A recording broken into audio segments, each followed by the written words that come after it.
Hi, I'm Julie Ross. And I'm Gregory Abbey. And you're listening to the Parenting Horizons podcast. Julie is a longtime parent educator and counselor. And Greg is an actor, writer, and director, and more importantly, a parent just like you. Through conversations covering a range of different topics, challenges, and roadblocks, we hope to give you a few of Julie's tools that might just help make parenting a little bit easier. Look, nobody's perfect, and parenting is challenging, to say the least.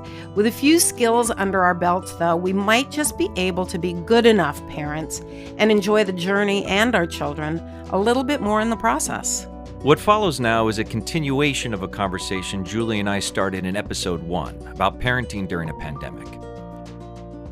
In this episode, we're going to get into electronics, but I wanted to bring this up first because I thought it was so funny and so true that, generally speaking, that you have a 70-30 idea for parenting and what is it now during the pandemic? Yes. So, and what do you mean when you say 70-30? I have what I call my 70-30 rule. And that is that you, as a parent, you only have to get it right 70% of the time. You have a 30% margin for error. Now, there's the reasoning behind that is that the 30% not only keeps you from being a perfectionist, which is nobody's friend in life, much less in parenting. Mm-hmm. But it also, I had a dad say to me, is the 30% getting it wrong as much for the kid as it is for the parent, so that the parent doesn't have to do that, but is it as much for the kid? And the answer to that is yes. The 30, what does that mean? So the 30% not only allows you to make mistakes, but it doesn't create a standard that your child can't live up to. Mm-hmm.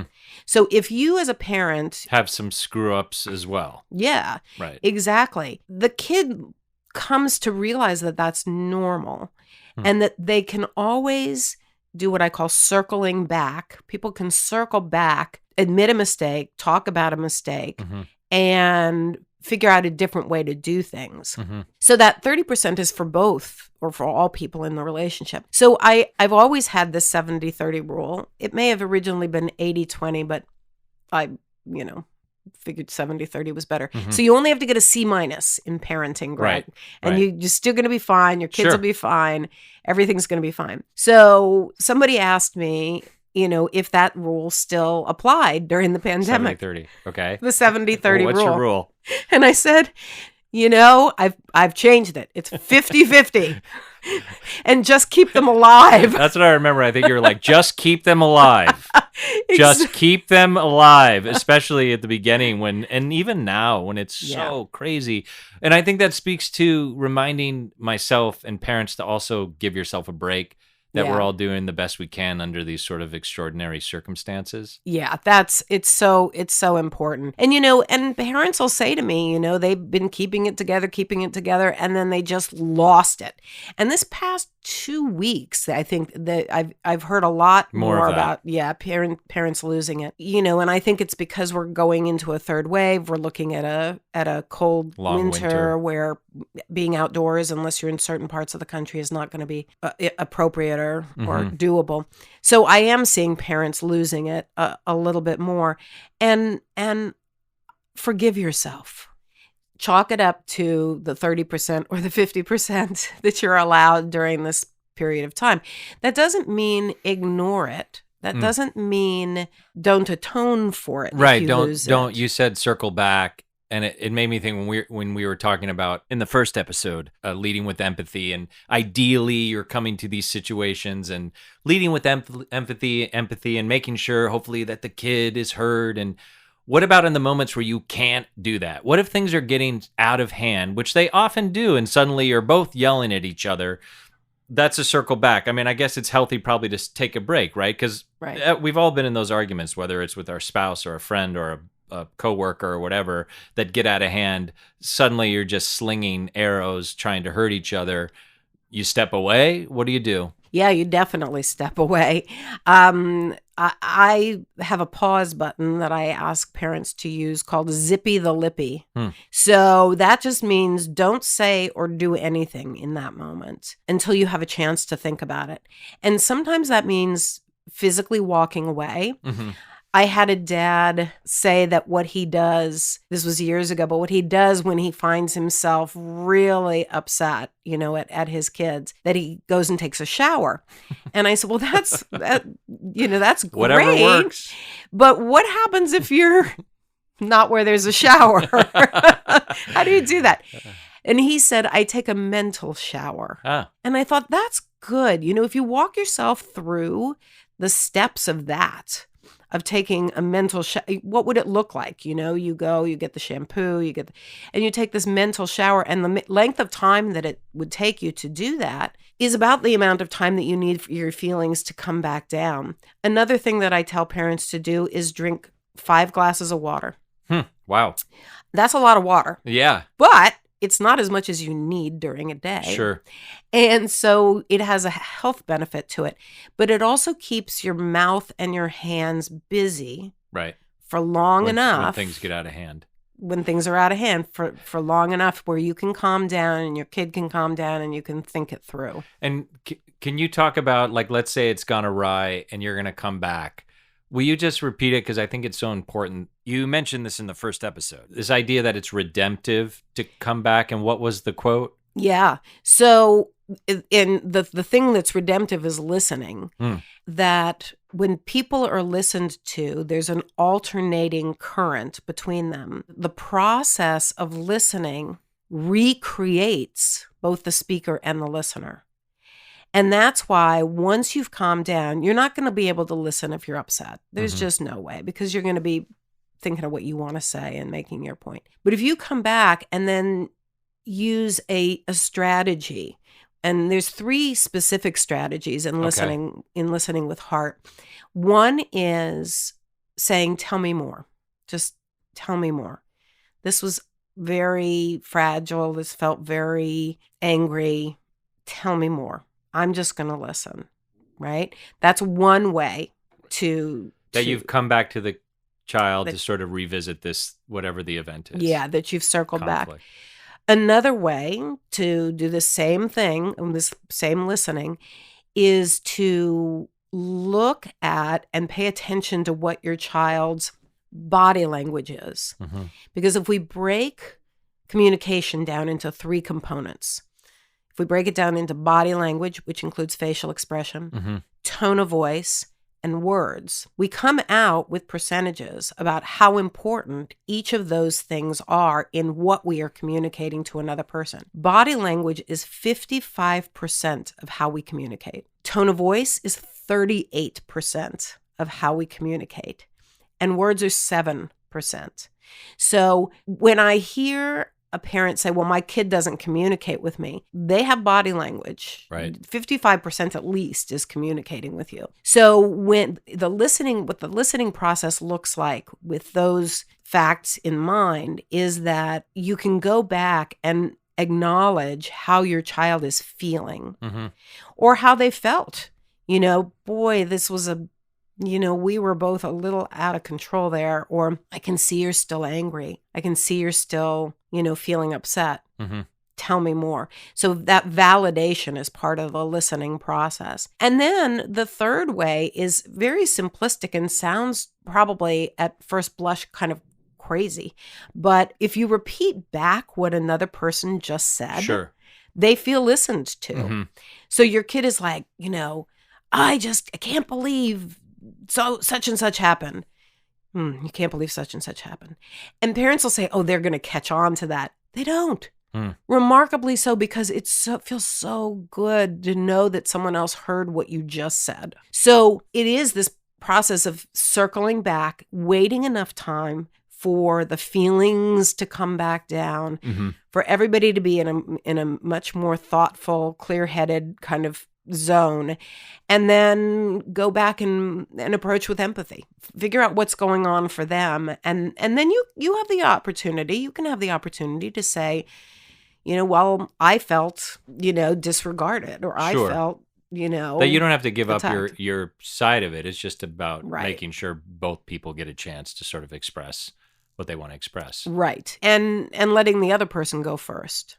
Right.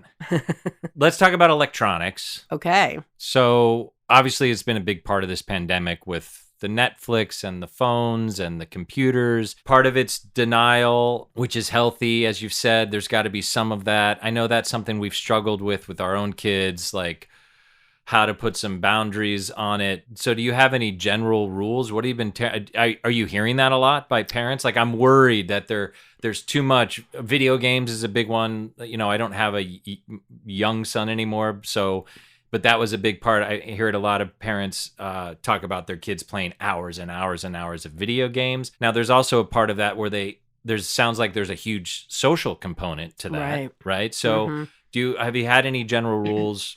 And is this something you've been hearing about? It's definitely something I've been hearing about on a daily basis. You know, the rules, so to speak, I think are probably going to be a little different for every family, depending upon your child's developmental stage, depending upon what other things they're doing.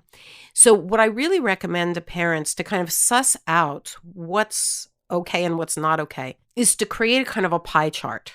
So because not all electronics are created equal. Okay. Kids obviously are using electronics to do schoolwork. Right, that right. shouldn't be counted as electronics. It just shouldn't be because they have to, right? So that portion of the pie is going to be schoolwork. And it doesn't count for the electronics use. Sometimes kids are using electronics for social purposes. Right. They're FaceTiming. My daughter is now in a mode with 4 or 5 of her friends where she's on for hours with them, but she's deriving like a ton of joy from it. I can tell it's her connection because they're not able to go into school as much, obviously. So it seems like that would be something you might not even count as electronic use so much, would you? I mean, you would, but this is for her specifically in that instance, like she's deriving so much joy and she's having some social interaction. Oh, absolutely. I wouldn't count it as electronics use. I would count it as social. Because if you think about, you know, in a school day when they're in a school environment, non-pandemic times, right? A lot of that day is social. And so, because they're going through the hallways, they're meeting each other. Hanging out after school, having lunch, yeah. The whole thing. Sure. You know, during the pandemic, even if they are in school, they're masked. Yep. So yeah, it's not the same. The social is really, really tenuous there. So and they need that. They really need to have that connection with their peers. So I don't count that. I would put that on a pie chart, on the pie chart as their social time. And kind of thinking about it as a parent, how much social time did they have before this? I mean, the equivalent of a full school day, basically. All the like you said, all the time in between classes, before school, at lunch, after school. After school. Not counting any play dates they were having after school. Yeah, play dates, parties, you know, hanging out with their friends, all of that stuff is gone, basically. So I think of those electronics as different. So what about spending 2.5 hours looking at TikTok? And the idea is that we all need some denial. I know, you know, my wife and I are watching Netflix, and we won't even talk about the issue. We should do a whole episode on electronics because we won't even get into the issue of the dopamine hit you get from every time you're clicking that new show. But if you got a kid and we should also touch on video games because, like I said, I think that's a big one. It's like these boys will very easily, and actually children of any gender, because I don't want to make it seem like only cisgender boys play video games. They'd play for 10 hours, right? Yeah. And a lot of times it sounds like it's social because they're on with 5 of their friends, but sometimes it's not and they're just playing. So how do you decide? Like, what's the correct amount? I think you decide by looking at the pie chart and seeing, is there something that's being neglected because it's being crowded out by video games? What would some of those other things be that are being neglected? Family time. Sleep. You know, maybe the electronic, maybe there isn't any social on the electronics. Maybe it's all video games. Right. Then to me, that would be a no-brainer in terms of that's got to be addressed. So you want to see outdoor time. Are they getting outside of the house or the apartment at all? Okay. Because one of the things they're being robbed of, right now is exertion, yeah, exertion. I exercise, mean, running just around. All even the teams, so many of the teams have been, and I know this isn't true all over the country, but it's definitely shifted. I mean, yeah. soccer practices, that sort of stuff has gone away. And I do want to get, I sort of, because I have a specific question about physicality exercise, so maybe we can talk about that. I'm sorry, did you finish? So I guess it's about the pie chart. Like if they're on TikTok for 6 hours and you're going, well, wait a second, this doesn't really weigh out. This seems Right. too much in comparison to what you're doing socially and these other things. So you have the pie chart, which again might sound silly, but I think it can be a real practical tool to use with your kids. And it also makes me think of, so to me, this is another opportunity. Tell me if I'm wrong. So this is another opportunity when it comes to specifically electronics. So obviously parents are going to have a really specific idea of like, it should be 2 hours and this is how it should be. And you will get this and you will get that, which never goes great.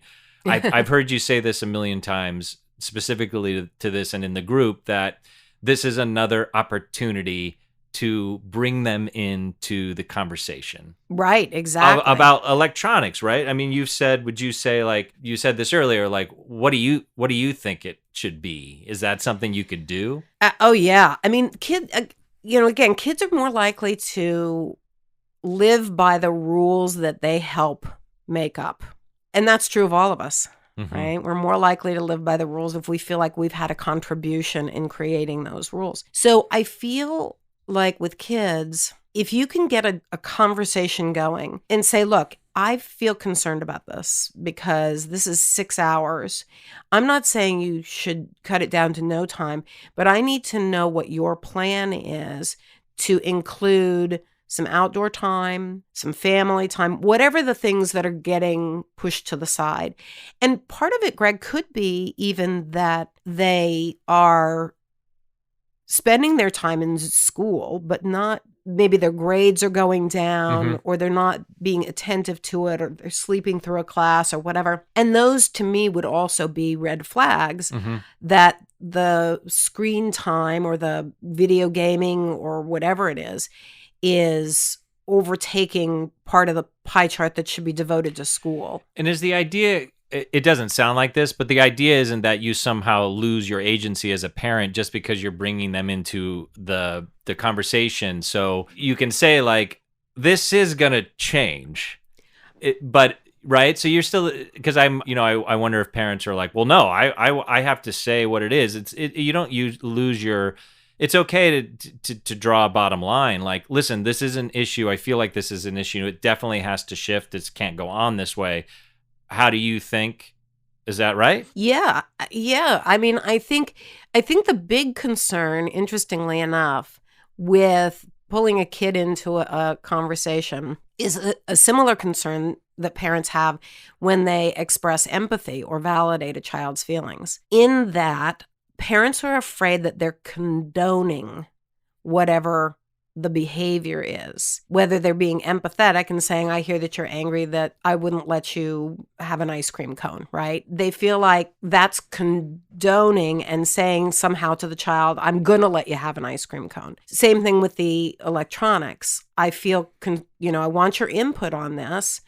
They're worried that they are going to, that the message to the child is that the kid is going to get their way. And it's really separate things.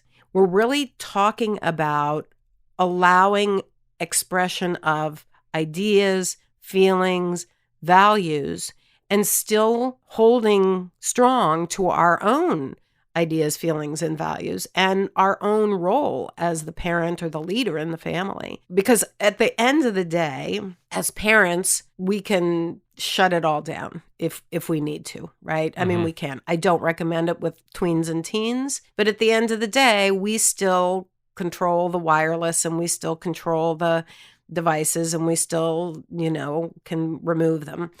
So knowing that is going to be important when you're allowing your child to express what they want. I think a lot of parents approach parenting, and especially as the kids get older, maybe, as a battle that has to be won. I'm going to win over my child. And the problem is that it's not a battle, it's a relationship. So it has to be approached with a win-win philosophy. We may not get exactly what we each want, but we can get something and meet in the middle. And you're just going to get further down the road, right? If it's not a battle to the death. Absolutely. Absolutely. I will win, child. Yeah, that one never seems to go. It never seems to go. I mean, it might go well in the moment, but the repercussions of that are never well, great. and especially because kids are so clever. I mean, they find ways around everything. Well, you even mentioned at some point that the idea is if you allow them to say, like, what do you think, that they can actually, like, what would your parameters or rules be? That's sometimes they often can be even stricter than what you would do. If you suddenly give them the power to say, how would you handle this? So listen, we have to shift electronics it's just too much. We need to shift it. What do you think?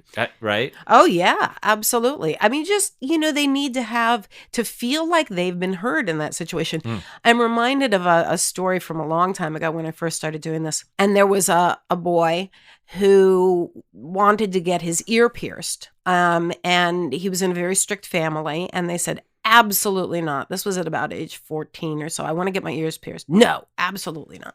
It was a boy. No, just a boy. Okay. They absolutely not. Homophobia. And that's what was going on with the parents. Oh yeah. Okay. Exactly. Okay. Because the girls were allowed to have piercings. Okay, all right. He kept bringing it up, and he was shut down every time. No discussion, no, tell us more about this. What's attractive to you about this, having a pierced ear? What are you thinking about with regard to that? Nothing. And then he turned 16, got his driver's license, and had a little disposable cash. And so he left the house one day and came home with a full arm tattoo. Oh, wow. So I guess that backfired, that laying down the law. It definitely backfired. I imagine you've heard that kind of story many times when parents are that severe about a lockdown, you mean? Yeah. I mean, it doesn't mean you can't do that. Still draw a line. It doesn't mean, right. I think that's what you keep saying is like, even if we have a conversation about this earring and you feel strongly like, hey, I am not allowing you to do this, but allowing them to participate in it. And I want to touch on this idea because you talk about this idea a lot, and maybe this relates to this and it relates to electronics. Is it the collaboration and reciprocity? Reciprocity and collaboration. So is that something? Yeah. Is that what's going on here maybe with electronics? Yeah, sure. So reciprocity and collaboration is based on the idea that everybody in a relationship has valid needs. And if you want to think about it like one person is an extrovert and one person is an introvert, those are valid personality types. An introvert needs time alone to replenish their battery, so to speak, and an extrovert needs time with others to replenish their battery. So reciprocity means acknowledging that the other person has that and that it's a valid need. Now, the way it plays out with kids is that, and specifically, let me just address tweens and teens. Yeah, I was going to say, I think we can talk about the difference, because obviously collaboration and reciprocity is different with a 4-year-old than a 16-year-old. Right. Right? Right. Okay. And I would go so far as to say that it's really, reciprocity and collaboration is really a technique or style that should be utilized primarily in the tween and teen years. Okay. Because younger children need a firm sense of the boundaries. Mm-hmm. It doesn't mean that you don't acknowledge their feelings about those boundaries. I know, honey, it's really hard that I won't let you have ice cream 5 times a day, right? And the answer is still no. And you can have ice cream tomorrow, once, right? So it's more about when they're younger, acknowledging their feelings and restating the boundary and staying firm about that. But when they get to be tweens and teens, what happens is that their developmental stage shifts and their needs become different to accommodate their growing up and to accommodate them ultimately being on their own. And the two specific needs that tweens and teens have are the need to be independent from your parents and the need to be different from your parents. And is there we're talking like would you say like 13, 14 is when that really starts to shift, or earlier? Earlier. Earlier. I would say tweens, it's not a chronological age so much as it is a developmental Right. stage. But I would say if we put a chronological age on it, I would say tweens are maybe 10 and up, in some cases 9 and up. So it's a natural progression that you start the separation and building your own identity away from your parents. Correct. And building your own network of peers, to whom you are close, so that, if the natural order of things happens, we as parents will, not be around, and they will still be here. Our kids will still be here, and they will need their friends, kind of their found family, or their chosen family. So these two developmental needs get expressed in different ways depending upon what's going on in the kid's life. So I think electronics are one way that kids express the need to be independent from their parents, and especially during the pandemic, when physical independence has really been curtailed. They're stuck at home, even through college age. I mean, there's a lot of college kids who are stuck at home with their parents. So the electronics use can be seen as a way to have that independence. They're with their little circle of friends, not relying on their parents, and they're fighting their battles if it's one of those video game, together with their guy friends or their girlfriends. And I think differentiation or becoming different from one's parents is also expressed through electronics in large part, because if you think about it, most parents are like, what? What's happening? Yeah. What is this? I don't even know. What is this Snapchat you speak of? We came from, I don't know, what were those little chopper guys who went across the Pac-Man? Pac-Man. I think they were going to go with the little chopper guys, but Pac-Man was a little more succinct. Yeah, I think so. Although I still like little chopper guys. I do too. Little chopper guys. I think we should launch that. That's next. Good. But yes, it's totally. I constantly don't. It's actually a way to get into their world, because I'm like, what is this? What are you doing? Right, exactly. And so if we think about it in terms of the need being expressed when they're playing that, that gives us the opportunity to go through a reciprocity and collaboration process. So what that's going to sound like, reciprocity is a matter of first acknowledging what you see or hear or think the other person's need is. So you might say something like, boy, I know that it's such a relief for you to be able to play these video games. It probably gets you out of your head around the pandemic and around, out of your head around school. And, it's probably a great resource for you right now. And just acknowledging that that's what that's there for. It allows you to be, separate from me and not have me, buzzing around asking what your homework is. And that's an important word there, Greg. So I'm going to emphasize and, not but. So a lot of parents will say, I know this is what you need, but I need X, Y, and Z. The word but negates everything that came before it. Everything. Gone. So you might as well have saved your breath, because all the child is going to hear. Now that's gone. Yeah. And now here comes the rule. So the word and is incredibly important language. So you say what you think that the tween needs or is feeling or thinks. And then you say, and I feel concerned that maybe things are a little out of balance here. And that's the way I would approach electronics, is I would not say, and you're spending too much time on the, that stupid, you're spending 6 really hours. Out of hand. And I looked at your screen time hours. Right. Yeah, that's it. So that's the reciprocity part. That's the reciprocity. The collaboration is then to say, how can we work this out? And then now we're to the point of you're bringing them into the conversation. They feel heard. So the reciprocity is sort of acknowledging where they're at. Yes, the reciprocity is acknowledging that there are two valid points of view, theirs and yours. Sure. Right? Their need to play, their need to connect, their need to check out. And I love that too, right? Because the but is like, none of that matters if you Right. use but. That's Right. probably what they hear. So that's great. So the Right. idea is then, this is something we need to figure out. How do you think we can do it? Exactly. What do you think? Exactly.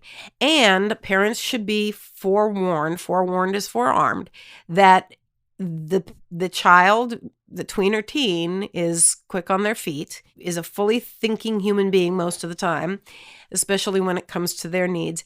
And that kid is going to say, I got this. I got this, Mom. I got this, Dad.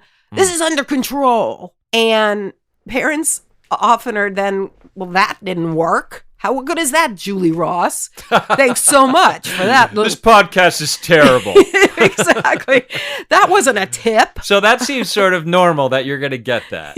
Yeah. I mean, because sometimes you paint these things like ideally they're going to go, well, thanks for asking, Mom. Exactly. You know, I've been thinking about it. So what happens when they're like, listen, I know you don't have to tell me. I've got this. Right. So what do you do then? So the first thing is to ripping expect the door off it. the room. Right. I mean, okay. The first thing is to expect it. Okay. Right? Because if you know that that's probably their script, you have your script, they have their script, that's fine. If you expect it, then you can be prepared to answer that. Mm-hmm.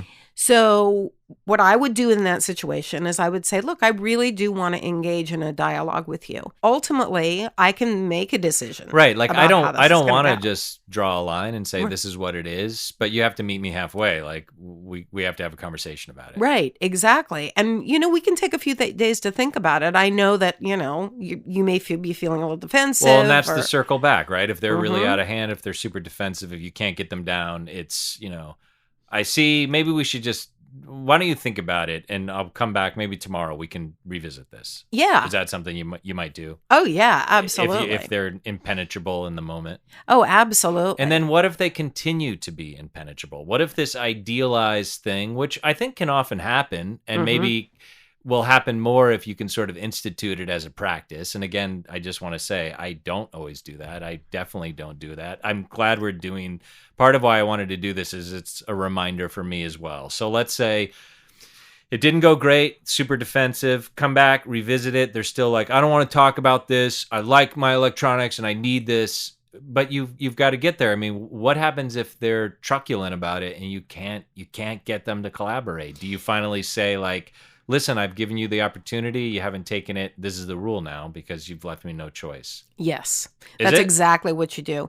And now you have to have thought out beforehand, how are you going to institute that rule? Are you going to have parental controls? Are you going to require them to charge their devices in your room? Are you going to unplug the internet? How are you going to kind of keep your end of the bargain here?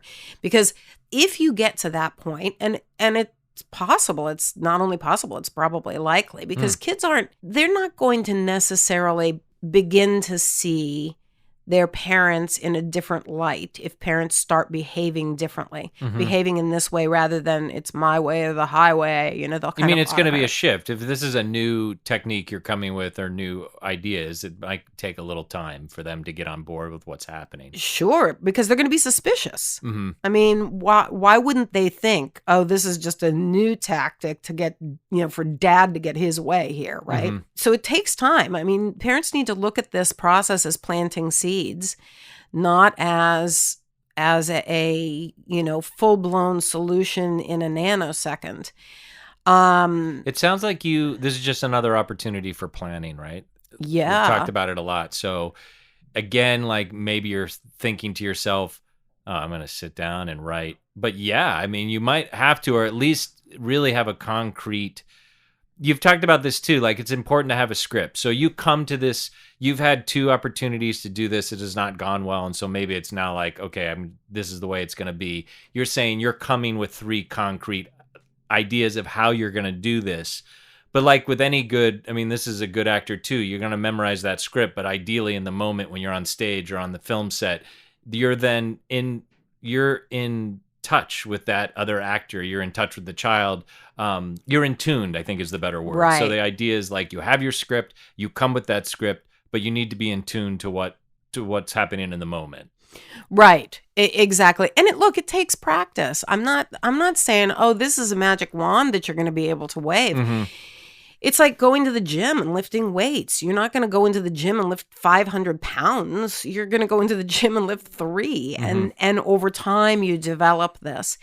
And it takes time to shift a relationship too, particularly if you have approached parenting in a controlling way, that you're there to control your child. So this shift towards relationship and towards really influencing them as opposed to controlling them is going to be, it's going to be likely be long. What I would say as well is that because you do have to make sure that you can follow through on whatever you say at the end. If they're being, it can't be too extreme so much that you can't do it. What you bring in terms of a consequence has got to be something. It's like you said, you can't be like, well, then you've lost your laptop. And he's like, I can't go to school if you take that. Exactly. So you need to be clear on what are you giving them to bump up against so that they are more likely to choose conversation where they may get some of what they want versus you going back to that controlling approach, which you probably had when they were younger because you could pick them up and put them in their little corner or and they'd listen and be like, sure. Or their portable containment unit, the stroller, right? Those days are gone. No, they're gone. So you do need to know what you can do. What, is it an IT fix? Do you need some information on technology and how to shut them off if that needs to happen? Is it a physical approach where you don't get into a tussle with them? I don't mean that. But you might have to take the phone lives somewhere else. The computer comes out of the room at a certain time. I mean, I think parents can maybe set some of those parameters anyway, but that's part of the idea. Yeah, exactly. So why don't we finish up with this one? Because I think a lot of parents are struggling with it with their kids. This came up in our group a bunch last night. One mom in particular was talking about, because of the pandemic and kids are going back to school, parents are trying to navigate sleepovers and whether kids can hang out together. And how do you approach that? I mean, I feel like from my own experience, it's really about, this all comes back to sort of listening, but that you really have to engage with the other family because everyone has an idea. We have some family friends that are super, super strict, some that are pretty loose, and then some in the middle. We're kind of trying to follow the basic guidelines, which is social distance, masks, and you're not in big groups. How do you navigate that? How do you navigate that? Well, it's about risk assessment for yourself. What are you okay with? And the reality is that risk assessment that you're doing, that kind of risk benefit analysis, is probably going to be daily almost. Because this shifts from day to day too. Right. So you've already probably said, okay, I'm okay with my kids going to school part-time. I feel like the risk is low compared to the benefit that they have from that. You've probably already said, okay, they can go out, together with one friend out in the backyard, or they can go out to, a coffee shop outdoors or whatever. So you've probably already parents have probably already loosened the boundaries a little bit, given the numbers wherever they are. And it sounds like you have to get clear with your husband or wife too, where you're at first, right? Before you go out. Where are we with this? Right, exactly. And part of that's going to be dependent upon whether you have a compromised person in the household. Sure. If there's an underlying condition, or if there's a grandparent living, in the same house, or being a part-time caregiver for your kids, you want to make sure you're going to have a tighter boundaries than other parents are. I think where parents need to land is doing their due diligence with regard to what are the numbers, right? What's the science? Yeah. Here, what's the science? We got to pay attention to the science. And depending, like you said, what state you're in, like what's going on. Precisely. Yeah. Because New York right now, where we are, is the numbers are pretty good. Yeah. Low. And pretty low. And we're, so it, more people are feeling like, oh, I can go out to that, to go get a coffee with my friends and then walk around on the streets with that coffee, which requires that you don't wear a mask, by the way, because you can't drink coffee with a mask on. Well, I mean, you can. I've seen people do it, but it's not easy. Yeah. I want to see that party trick. That must be interesting. It involves a straw that goes into the coffee I guess you're and right. up through. That's not that. Okay, sure. But so it depends on what the numbers are, but it also depends on, to a great degree, parents need to follow the rules. So if your child has been contact traced back to someone who has had COVID and been told by the school that your child has to quarantine for 14 days, they have to quarantine for 14 days. Right. Because the big picture that we need to be teaching our kids is that there are rules that involve compassion for other people, not for themselves, but for other people, that we have to follow as a society, because we have arguably, maybe not so arguably, lost a lot of compassion in the United States, in my opinion, for others. And I think we need to make sure that our children aren't infected by that same lack of compassion. We wear masks not so that we don't get it. We wear masks so that if we have it, we don't give it to somebody else. And that's a great way to approach your kids about it, around that idea. Yeah. And, it's disappointing for them. I get it, as you said from our group last night, there had been this kind of Halloween thing planned. A lot of struggles around that. And, and how hard it is to make those decisions, especially, some kids, mine are teetering on getting, it's not as big a deal, but Halloween's a huge one for some. So, and not only was Halloween canceled, but, we didn't travel for Thanksgiving, and Christmas isn't looking so good either. It's tough, man.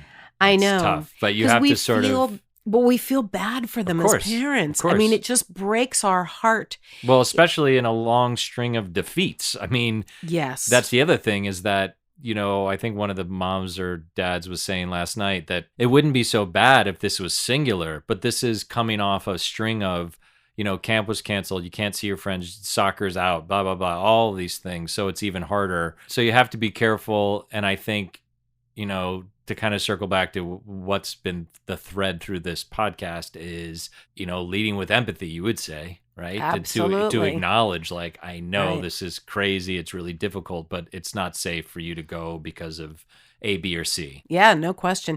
And not only the defeats, the sadnesses that the kids have had so far and the parents have, and the tough conversations continue. Is it safe to go visit mom and dad in a different state? Well, it's also, it's doubly difficult because you're also yearning for that. There's been so much disconnection, and, Zoom can only take you so far, and everyone is yearning for this sort of physical contact and connection. So it's so challenging because they're saying, it's not a good idea to travel for Christmas to see your parents or grandparents. So this thing has been rough. It's been really rough. Could you end with one simple main thing to keep in mind for parents during the pandemic?